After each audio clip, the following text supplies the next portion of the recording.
হুট করে প্রিয় মানুষের সঙ্গে যখন দেখা হয়ে যায় তখন কতই না ভালো লাগে। হ্যালো গাইস, আসসালামু আলাইকুম। আপনারা সবাই কেমন আছেন? আশা করি ভালো আছেন, আমিও ভালো আছি। দিনটি ছিল 12ই ফেব্রুয়ারি। মর্নিং ডিউটি থেকে আসার পর হুট করে প্ল্যান করলাম আজকে শাড়ি পরে একটু বাইরে যাব।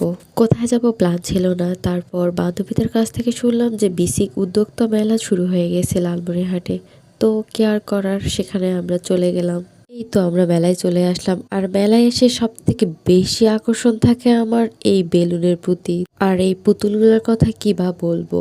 তারপর ঘুরে ঘুরে দেখতেছিলাম আর এই রুম ডেকোরেশনের জিনিসগুলো দেখতে অনেক সুন্দর ছিল। আপনারা যারা রুম ডেকোরেশন করতে ভালোবাসেন তারা এখান থেকে জিনিসগুলো নিতে পারেন। সুন্দর মিরর দেখতে পেয়ে আমি একটু ভিডিও ক্লিপ নিয়ে নিলাম। তারপর ব্যাগগুলো একটু দেখতেছিলাম আর ব্যাগগুলো অনেক সুন্দর ছিল।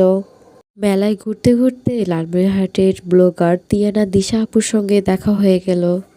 আপু সামনাসামনি দেখতে অনেক মিষ্টি একটা মেয়ে। আপুর সঙ্গে কিছুক্ষণ গল্প করে নিলাম। তারপর আমার কাছে থাকা কৃষ্ণচূড়া ফুলটা আপুকে দিয়ে দিলাম। আর একটা কথা, আজকের এই ভয়েসের জন্য দুঃখিত আপনাদের কাছে।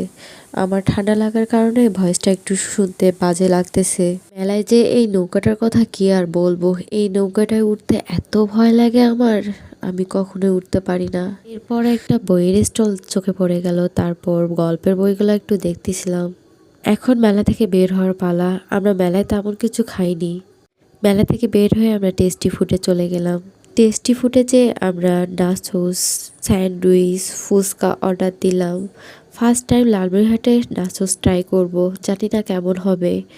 তো ফার্স্টে খেয়ে মোটামুটি ভালোই লাগলো।